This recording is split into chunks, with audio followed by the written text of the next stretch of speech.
just happen? Just catapulted half of the ingredients out on my table. Welcome back to my very low budget cooking show. I'm your host, Jaclyn Forbes. This is already underwhelming. Today we're gonna be making my favorite little at-home granola recipe. I've talked about it in a few of my What I Eat in a Days and vlogs, and you guys were like, Jaclyn, you know, Chef Jaclyn, that is, of course. Chef Jaclyn, your vegan banana bread recipe was so fire, so your granola recipe must be fire as well. And you know what? I can't lie, it's pretty good. So I thought we would make it today. I make this all the time. You guys know I love granola.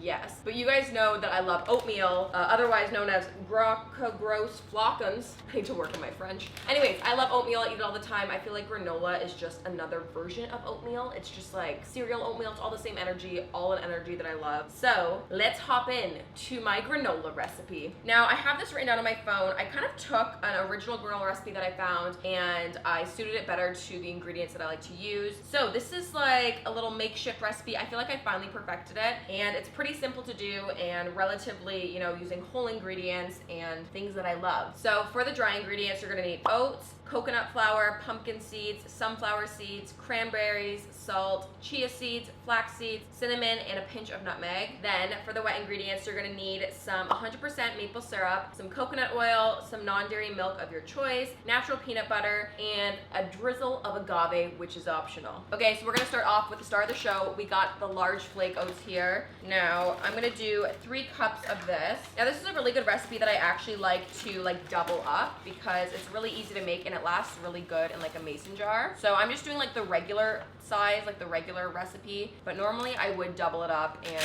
I also just feel like giving granola as a gift is super sweet. Like I love, you know, making a little mason jar and delivering it to friends and family. And who doesn't like granola? We've got about 3 cups of that. Next up, we're gonna go in with 1 cup of coconut flour. And again, like I said, like this recipe is very much so up for interpretation. Like if you don't have coconut flour, but you have almond flour, or I mean, I'm sure regular flour would work too. Like you can totally personalize it and make it work for whatever ingredients you have. And you can see I'm a very inaccurate measurer, but that's all part of the fun.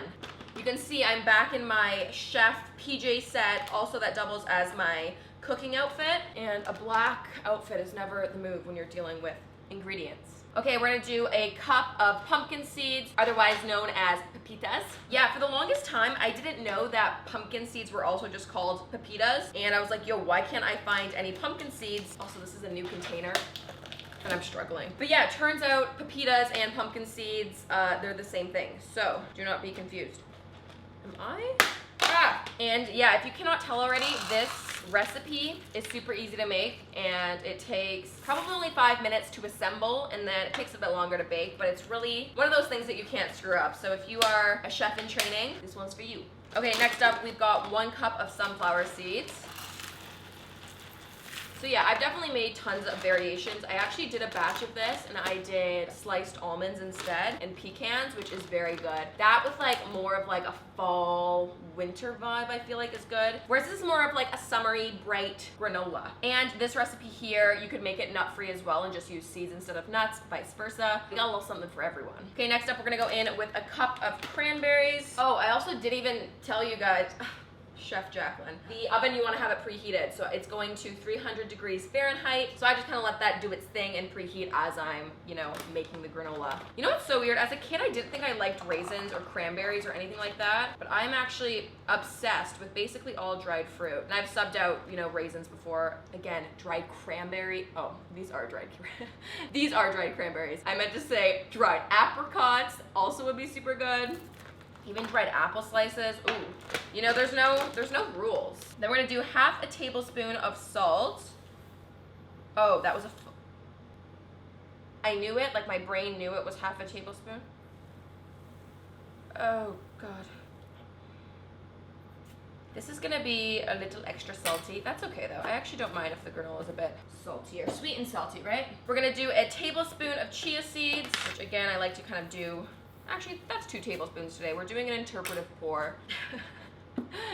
That's whenever I don't follow a recipe, I'm like, it's interpretive cooking. I'm just, going with my intuition and however I interpret the recipe. AKA, I'm not good. Okay, we're gonna do a tablespoon of flax as well. Now I like to use ground flax. I'm pretty sure, I don't know if I read it somewhere, maybe one of you guys had commented, but you actually can't digest whole flax seeds, so it's much better to have it ground up. So I just buy it ground up, but you could also just grind it up like in your Vitamix in your blender. I just did 2 tablespoons, but again, that's okay. Okay, we're gonna do a teaspoon of cinnamon. And again, I kind of just like to eyeball this.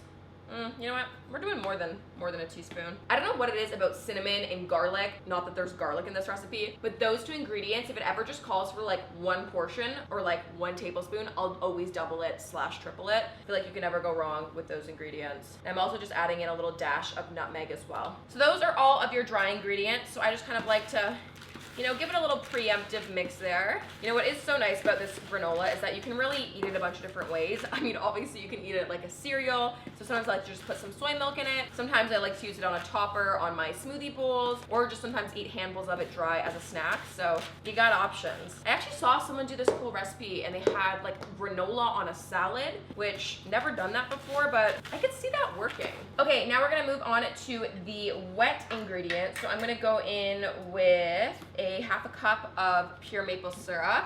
Now you guys know this stuff is my life. It's like, that scene from Elf where Buddy the Elf is drinking maple syrup? I kind of get it. Then I'm gonna go in with a 1/4 cup of coconut oil. You can tell that my house is hot. Oh, geez, that would be a disaster.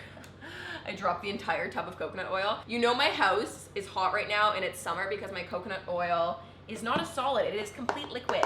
And I'm just too cheap to put on the air conditioning because I'm like, I've waited all year for summer. I can just open my door and get fresh air. Like, Jaclyn, your house is 30 degrees. Maybe it's time to do air conditioning. Now I'm gonna do a cup of non-dairy milk. Now I typically have soy milk in my house, but again, if you like to use oat milk, almond milk, you guys know my thoughts on almond milk. But do whatever you have, in the house. Then we're gonna do a tablespoon of natural peanut butter. This stuff is my life and I go through this stuff way too quickly. And we've got about a heaping tablespoon going on because I like to be generous with the peanut butter. Now this is the part where you could also do a drizzle of agave on top. I also just don't happen to have agave in my house right now. Okay, so now I'm just gonna combine everything together. And the consistency that I like my granola to be is a bit more like of a sticky kind of cookie dough. You don't want it to be too liquidy and runny, but you also don't want it to not be coated properly and just be super dry. Now what I found the key to be with granola is that you want to cook it a bit longer and lower, so that way it gets nice and crispy and golden. So I like to cook it for about 50 minutes. Now I will say at this point, when you have this amazing like liquidy mush, this tastes incredible the way it is. Like, I've eaten it raw before. Not that it's not raw, it's like fine, but I've eaten it uncooked before and it just tastes like maple syrup soaked oats. So if you have a little leftover in the bowl, would recommend, taking a little nibble. Okay. You know what? This smells so incredible right now. I think this is ready to lay it out on a baking sheet, and let's get this baby in the oven. Okay, so I'm just gonna grab 2 baking sheets. And then what I like to do is actually line the sheets with parchment paper. I do have some reusable parchment paper things, but it's just actually a bit more messy. I like to use just like a throwaway parchment paper. It's a lot easier to also help transfer into other containers.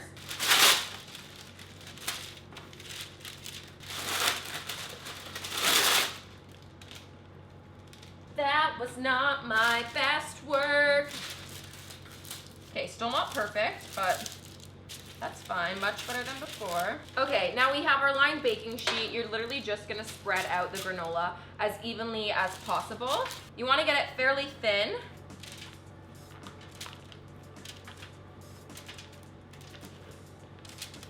So I just kind of like to press down and almost kind of smush it and flatten it. Okay. Something like that. Okay, 2 sheets of granola. They're going in the oven. Okay, so granola is in the oven. We're gonna let that cook for 50 minutes, but about halfway through, I wanna check in on it and kind of give it a little flip. So I will see you guys in a hot minute. Okay, it's been about 25 minutes. Time to flip. Ooh, it's already looking so good.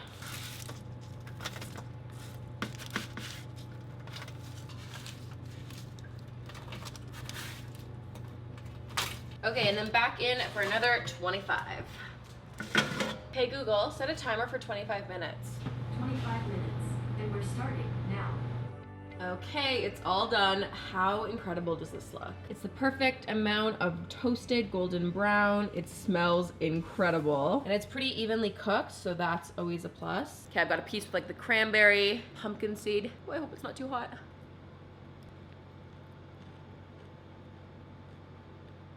I'm sorry. This is so good. You guys need to try this. You know, I find whenever I go to film like recipe videos, the recipe always turns out better than normal. Maybe because I'm taking more time with it and actually like doing it properly. But oh my goodness, this is some good granola. Wow. To all of my chefs in training, I hope yours turned out as incredible as this batch did. It's so good. It's so good.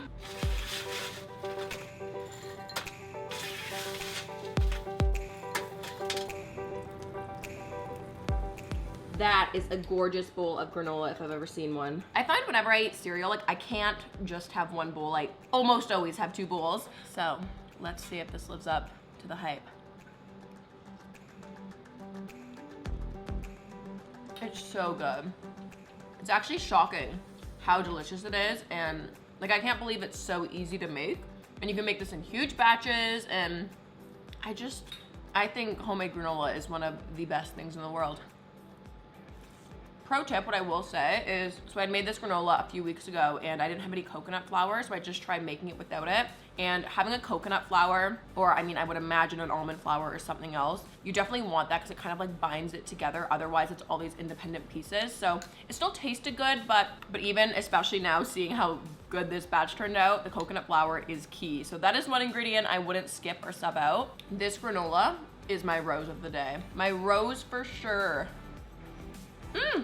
Okay guys, so that is it. I hope you enjoyed this granola recipe. I'm just gonna spend my whole night now eating granola for every meal and probably for the next few days. But I did want to give you guys a little tip for storing it. Like I said, I do like to store it in mason jars or just like an airtight container. And for me, it's lasted like about a week. I mean, I'm sure it would last more than that, but I've just eaten it up in time, so I have never had it longer than a week. But yeah, it definitely lasts well in the cupboard. So yeah, I hope you guys enjoyed it. Let me know if you try it out. If you do, make sure you tag me in your Instagram stories and the pictures of you recreating it. I would love to hear if you guys like it. And as always, if you liked today's video, make sure you give the video a thumbs up, subscribe, comment, follow, like, do all the things. And I will see you chefs in training next video.